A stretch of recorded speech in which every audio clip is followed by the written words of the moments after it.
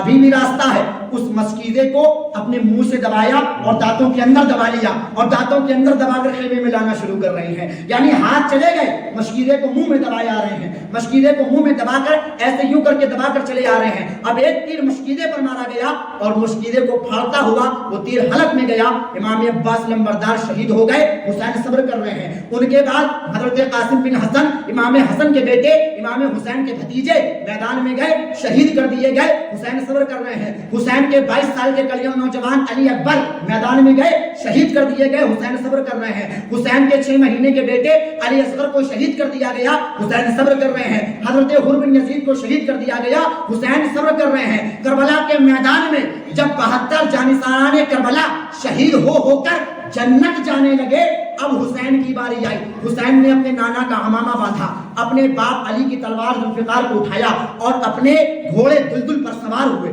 اور دلدل پر بیٹھنے کے بعد میدان میں جاتے ہیں اور جا کر کے یزیدیوں سے خطاب کرتے ہیں، تقریر کرتے ہیں، کہتے ہیں یزیدیوں مجھے پہچانو، میں کسی ملا کا نواسہ نہیں ہوں، رسول اللہ کا نواسہ ہوں، میں اللہ کے رسول کا نواسہ ہوں، مجھے پہچانو تو صحیح، میرے چہرے کو دیکھو، میری آن بان شان کو دیکھو، میرے مقام و مرتبے کو دیکھو۔ میرا مقام وہ ہے کہ مصطفیٰ کی پیشانی سے لے کے سینے تک میرے بڑے بھائی حسن مصطفیٰ کی طرح ہے، اور سینے سے لے کے پیر تک میں مصطفیٰ کی طرح ہوں، سینے سے لے کے پیر تک میں مصطفیٰ کی طرح ہوں، مجھے پہچانو تو صحیح، میں نبی کا نواسہ ہوں، میں علی کا بیٹا ہوں، میں فاطمہ کا لال ہوں، میں حسن کا بھائی ہوں، میں جنتی نوجوانوں کا سردار ہوں، مجھے پہچانو تو صحیح۔ یزیدیوں نے کہا حسین تقریر لمبی نہ کر، ہمارا جمعہ لیٹ ہو رہا ہے۔ بہت سی مسجدوں میں ایسا ہوتا ہے، امام صاحب اگر کوئی اچھی بات بتا رہے ہیں لیٹ ہو گیا تو کھلی طرح نظر جاتی ہے، بہت ٹائم ہو رہا ہے۔ یزیدیوں نے بھی یہی کیا تھا۔ اب اگر آج آپ ایسا کرو گے تو سوچ لو کس کی لسٹ میں گنے جاؤ گے، یزیدیوں کی یا حسینیوں نے؟ لیٹ ہو رہا ہے تو ہونے دو، پڑھنا تو وہی ہے، ہفتے میں ایک بار سننے کو ملتا ہے تو سنو۔ یزیدیوں نے کہا حسین تقریر لمبی نہ کر، ہمارا جمعہ لیٹ ہو رہا ہے۔ امام علی مقام نے کہا ٹھیک ہے، میرا کام تھا بتا دینا، ماننا نہ ماننا تمہارا کام ہے۔ امام حسین نے تلوار اٹھائی اور اٹھانے کے بعد جو چلانا شروع کی، روایتوں میں آتا ہے امام ایسے تلوار چلاتے، ایسے کاٹتے تھے یزیدیوں کو جیسے لگتا تھا کوئی گاجر و مولی کو کاٹ رہا ہے، جیسے لگتا تھا کوئی فنا کر رہا ہو، برباد کر رہا ہو، گویا ایسا معلوم ہوتا تھا حسین کی تلوار چل رہی ہے تو آسمان کی تمام بجلیاں حسین کی تلوار میں آ کر کے سما گئی ہو، حسین کا ہاتھ چل رہا ہو تو حسین کے ہاتھ میں علی کا ہاتھ سما گیا ہو، اور حسین کی رگوں میں جو فاطمہ زہرا کا دودھ دوڑ رہا ہے وہ ایک نیا دودھ بن گیا ہو، ایسا